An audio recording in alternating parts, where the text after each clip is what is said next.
कर्नाटक विधानसभा चुनाव में कांग्रेस ने बड़ी जीत हासिल की है। राज्य के वोटर्स ने कांग्रेस को स्पष्ट बहुमत दिया है। कांग्रेस को 136 सीटों पर विजय हासिल हुई है, जबकि बीजेपी के खाते में 65 सीटें आई हैं। जेडीएस के हिस्से में 19 सीटें आई हैं, अन्य के खाते में 4 सीटें गई है। इस तरह राज्य के चुनाव में 38 सालों की परंपरा इस बार भी कायम रही, यानी राज्य में वोटर्स ने सरकार रिपीट नहीं की।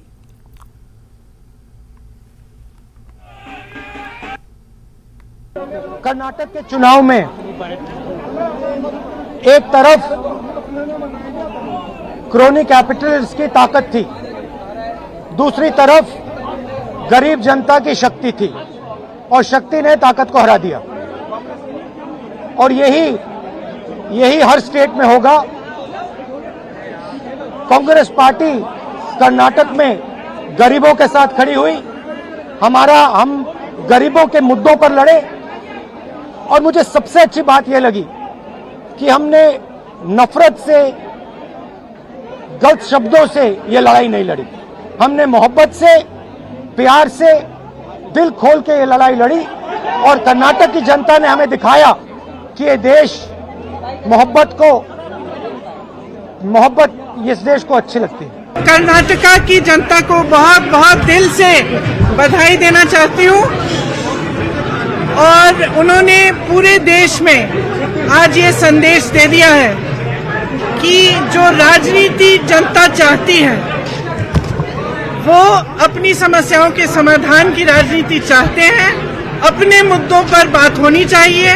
I credit my party cadres and all my leaders. They have worked hard. People have exposed faith in us. The leaders have supported us. It is a collective leadership and we have jointly worked. I have said in the beginning, joining together is the beginning. On the day I took the oath, thinking together is the progress, working together is the success. That is what I said on the day. I assured Srimati Sonia Gandhi, Rahul Gandhi and Priyanka Gandhi that, and Mr. Mallikarjun Kharge, that I will deliver Karnataka. People of Karnataka are not tolerating hate politics or communal politics. They tried to win this election by money power. They could not succeed with money power. Karnataka में शानदार जीत के बाद कांग्रेस के राष्ट्रीय अध्यक्ष मल्लिकार्जुन खड़गे के घर पर कांग्रेस नेताओं की अहम बैठक हुई। बैठक में सिद्धारमैया, डीके शिवकुमार, केसी वेणुगोपाल, रणदीप सुरजेवाला शामिल हुए। बैठक में सीएम पद को लेकर चर्चा हुई। कल कांग्रेस विधायक दल की बैठक होगी। This is a victory also of each and every toiling Congress worker and Congress leader who gave it all to ensure that Karnataka is free from a 40% corrupt government of the BJP, who toiled so that brand Karnataka could be rebuilt and path of progress and prosperity could happen again. I thank each one of our fellow Congress workers and Congress leaders. This is also a victory for my PCC president, my CLP leader and the entire team of our MLAs, ex-ministers, ex-MLAs, PCC office bearers, working presidents. Siddharamaiah ji, DK Shivkumar ji, this is also truly your victory and I congratulate both of you in particular. And above all, this is a victory for our guiding light, the President of the All India Congress Committee, who was there with us throughout, toiling much harder than a young person, going one constituency to another. Sir, this is a victory for you. I also take this opportunity to particularly thank Srimati Sonia Gandhi ji, without whose blessings, despite her not keeping so well, she make it a point. She called Khadge Saab, she called Venugopal ji, she called CLP leader, she called PCC president. And she said, I also want to come. And she contributed and she proved to be a lucky basket, if I may say. It is special thanks to Srimati Sonia Gandhi from each and every worker. Karnataka चुनाव में हार के बाद CM Basavaraj Bommai का बयान सामने आया है। बोम्मई ने कहा कि मैं पार्टी की हार की जिम्मेदारी लेता हूं। बोम्मई ने कहा कि पार्टी मीटिंग में इस पर चर्चा की जाएगी कि क्या हमारे खिलाफ गया। बोम्मई ने कहा कि अंदरूनी लड़ाई के साथ साथ कुछ अन्य कारण थे जिसकी वजह से ऐसा हुआ। बोम्मई ने आगे कहा कि पार्टी अब लोकसभा चुनाव की तैयारी में जुटेगी। The results are now coming in the final stages. We have been not able to make the mark in spite of a lot of efforts have been put up by everybody, right from our Prime Minister to the workers. Congress has able to make the mark, and we'll do the detailed analysis once all the results come, because there all trends are there now. Once the results come, we will do the detailed analysis, and as a political party and as a national political party, we will not only analyze, and we will see that what are the gaps and what are the deficiencies were there at different levels.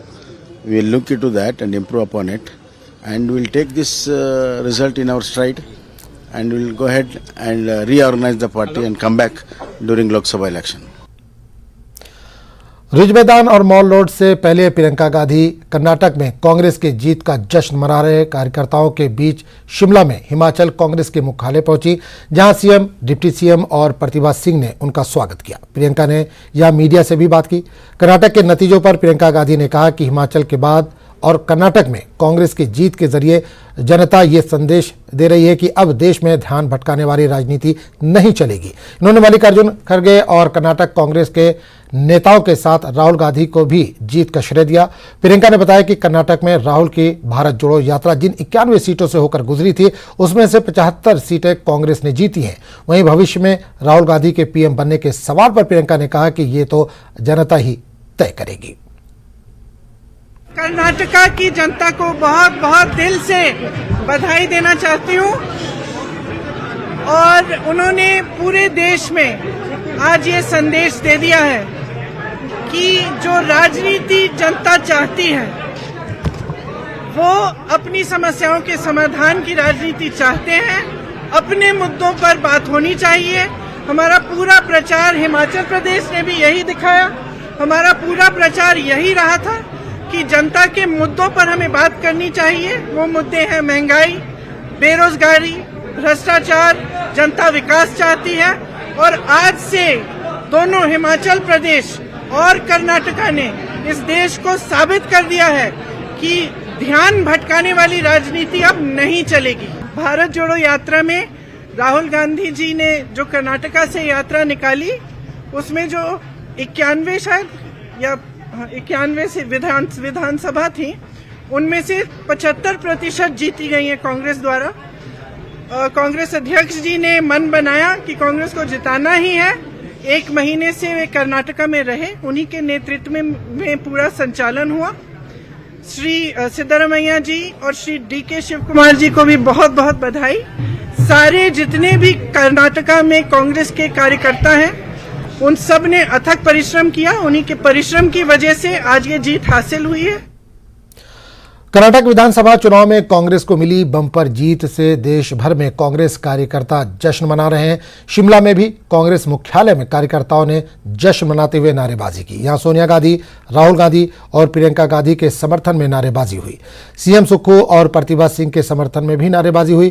Congress को हिमाचल के बाद कर्नाटक में दूसरी बड़ी जीत मिली है, जिसे लेकर CM Sukhu, deputy CM Mukesh Agnihotri और कांग्रेस प्रदेश अध्यक्ष प्रतिभा सिंह ने प्रेस कॉन्फ्रेंस की। प्रतिभा सिंह ने कहा कि आज खुशी का दिन है। कर्नाटक में जीत सोनिया गांधी, राहुल गांधी और प्रियंका गांधी का बड़ा योगदान है इसमें। वहीं मुकेश अग्निहोत्री ने कहा कि कांग्रेस की जीत की शुरुआत हिमाचल से हुई है। अब कर्नाटक पहुंची है। इसके बाद दूसरे राज्यों में भी कांग्रेस की जीत ऐसी ही होगी। कांग्रेस 2024 में राहुल गांधी को प्रधानमंत्री बनाने के लिए निर्णायक लड़ाई लड़ेगी। वहीं सीएम सुक्खू ने कहा कि चुनाव प्रचार के समय ही मुझे कांग्रेस की जीत का एहसास हो गया था, क्योंकि जनता धर्म की राजनीति के साथ नहीं थी। इसकी शुरुआत हिमाचल प्रदेश ने की और हमने 3 उपचुनाव जीते। उसके बाद हमने विधानसभा को जीता, उसके बाद हमने कॉर्पोरेशन का इलेक्शन जीता। ये बहुत बड़ी उपलब्धि है, जिसके लिए मैं बार बार हमारे हिमाचल प्रदेश की जनता को और खास करके शिमला शहर के लोगों को बहुत बहुत बधाई देती हूँ। राहुल जी ने जो ये पद यात्रा शुरू की थी, उसका आज हम अंजाम देख रहे हैं कि कितना बड़ा आज हमने विजय हासिल की है। और उसी तरह से प्रियंका जी ने भी पिछली बार जब वो यहाँ हिमाचल में चुनाव हो रहे थे, उनका भी बहुत बड़ा योगदान, वो भी हर क्षेत्र में जाकर उन्होंने चुनाव की बड़ी बड़ी रैलियों को संबोधित किया, जिससे हम विधानसभा भी जीते और कॉर्पोरेशन के इलेक्शन में भी हमने बहुत बड़ी सफलता हासिल की है। इसके लिए सभी को बधाई और सभी का धन्यवाद। आज का दिन जो है एक ऐतिहासिक दिन है, जब हमने कर्नाटक जैसी स्टेट में कांग्रेस पार्टी ने अपना राज स्थापित किया है और एक बहुत बड़ी जीत है। 136 सीट के आसपास जो है कांग्रेस पार्टी पहुंच गई है। और जो लोग ख्वाब देखते थे कांग्रेस मुक्त भारत बनाने की, उनको इस बात का एहसास हो गया होगा कि कांग्रेस पार्टी की जड़ें कितनी गहरी हैं। और कांग्रेस की जीत का जो सिलसिला है वो हिमाचल प्रदेश से शुरू हुआ और हिमाचल की फिजाएं जो हैं अब वो कर्नाटक तक पहुंच गई हैं। जब उन्होंने कर्नाटक के लोगों से बात की तो वो सब लोग दुखी नजर आ रहे थे। हमने कहा कि आपको क्या लगता है? सबने कहा कि हमारा मन बदलाव की ओर है। और प्रेस कॉन्फ्रेंस में मैंने और सब लोगों से मिलकर जब और बात पूछी तो राजनीति धर्म के नाम से शुरू हो रही थी, लेकिन कर्नाटक के लोग जागरूक थे। उन्होंने कहा कि जब से ये भारतीय जनता पार्टी की सरकार आई है, 40,000 सरकार में रोजगार के पद है, उनको भरा नहीं किया। श्रीमती सोनिया गांधी जी की और खड़गे साहब और राहुल जी वहां रैली में उपस्थित थे। उस समय जब शाम को वहां रैली हो रही थी तो लाखों की भीड़ वहां थी। और हुगली के जिस स्टेशन पे हम गए वहां तकरीबन बीजेपी का गढ़ था और भारतीय जनता पार्टी के जो बीजेपी के मुख्यमंत्री के पद के उम्मीदवार थे, उन्होंने पार्टी छोड़कर कांग्रेस को ज्वाइन किया था। श्रीमती सोनिया गांधी जी ने जो अंत में रहने की, उसने कर्नाटक में कांग्रेस के पक्ष में मतों का रुझान बदल कर रख दिया है। खबरों का सिलसिला जारी रहेगा, लेकिन एक छोटे से ब्रेक के बाद। नगर निकाय चुनाव में पूरा उत्तर प्रदेश योगीमय हो गया। सूबे के 17 नगर निगम सीटों पर भगवा लहराया। सीएम योगी आदित्यनाथ ने सारथी की भूमिका में यूपी की 17 नगर निगम सीटों पर पहुंचकर भारतीय जनता पार्टी के प्रत्याशियों के लिए वोट की अपील की थी। सीएम योगी के कार्यों का परिणाम ही है कि पिछली बार हारी मेरठ और अलीगढ़ की सीट भी बीजेपी के खाते में आ गई है। वहीं पहली बार बने शाहजहांपुर नगर निगम में कमल ने कमाल कर दिखाया। यहां भी पहला नगर निगम बनने गौरव बीजेपी उम्मीदवार अर्चना वर्मा को मिला। यूपी निकाय चुनाव में मिली जीत पर सीएम योगी आदित्यनाथ ने कहा कि सभी नगर निगमों में पहली बार जीत मिली है। इस बार दोगुने से ज्यादा पालिकाओं में बीजेपी उम्मीदवार जीते हैं। उत्तर प्रदेश में भारतीय जनता पार्टी के कार्यकर्ताओं की मेहनत, सरकार और संगठन के बेहतर समन्वय आदरणीय प्रधानमंत्री जी के सुयोग्य और यशस्वी नेतृत्व और उनके मार्गदर्शन में उत्तर प्रदेश नगर निकाय के चुनाव में भारतीय जनता पार्टी ने अब तक की सबसे बड़ी विजय प्राप्त की है। 17 नगर निगमों में पहली बार भारतीय जनता पार्टी सभी नगर निगमों में एक साथ पूर्ण बहुमत के साथ विजय प्राप्त करने में सफल हुई है।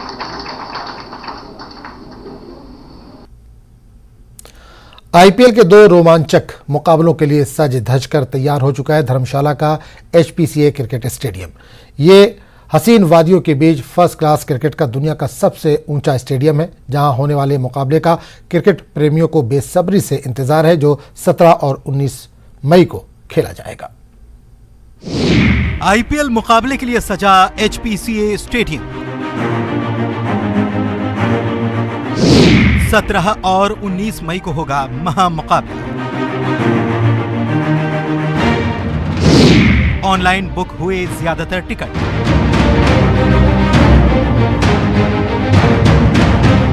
धर्मशाला में एचपीसीए स्टेडियम के टिकट काउंटर पर उमड़ी ये भीड़ क्रिकेट के दीवानों की है। और जब मैच धर्मशाला के खूबसूरत एचपीसीए स्टेडियम में हो तो उसे देखने के लिए दीवानगी और बढ़ जाती है। शुक्रवार को ऑफलाइन टिकटों की बिक्री शुरू होते ही खरीदने वालों की भीड़ उमड़ पड़ी। ज्यादातर लोग ये जानकर निराश हो गए कि सबसे सस्ता 750 रुपए वाला टिकट पहले ही ऑनलाइन बिक चुका है। लेकिन जिस पर खेल का रोमांच हावी हो, उसके लिए क्या सस्ता और क्या महंगा।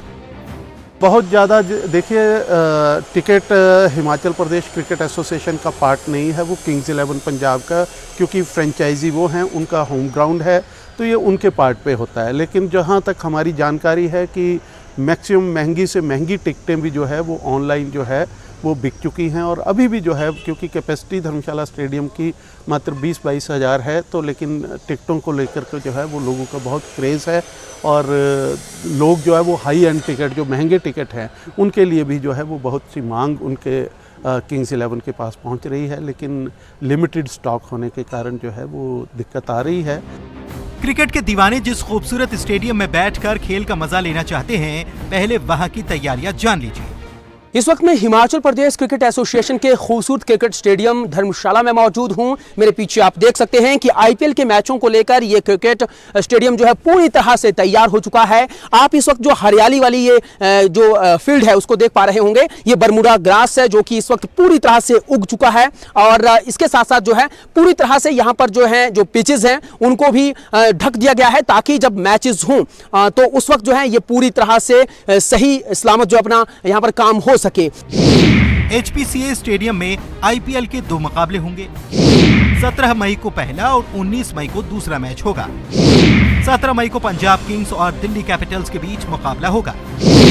19 मई को पंजाब किंग्स और राजस्थान रॉयल्स में भिड़ंत होगी।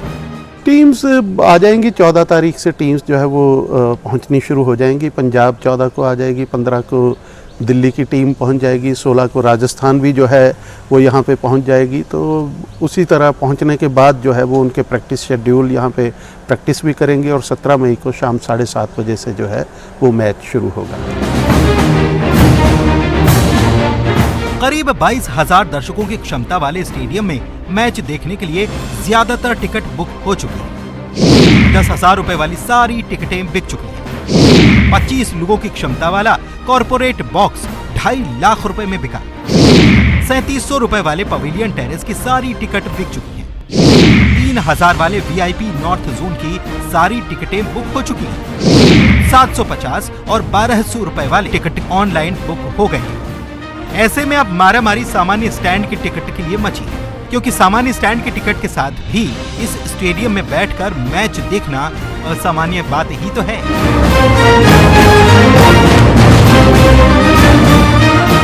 20 और 22,000 के करीब की इसकी कैपेसिटी बताई जाती है इस पूरे स्टेडियम की। लेकिन जो मैच देखने के लिए यहां पर पहुंचते हैं, उनका जुनून, उनका जोश और उनका उत्साह काबिले तारीफ होता है, देखते ही बनता है और हमेशा यहां पर जो है स्ट्रेंथ बहुत बहुत ज्यादा बढ़ जाती है। धर्मशाला से कैमरा पर्सन राजकुमार कौंडल के साथ विचित्र शर्मा, न्यूज़ 18 हिमाचल। इस बुलेटिन में फिलहाल इतना ही। नमस्कार।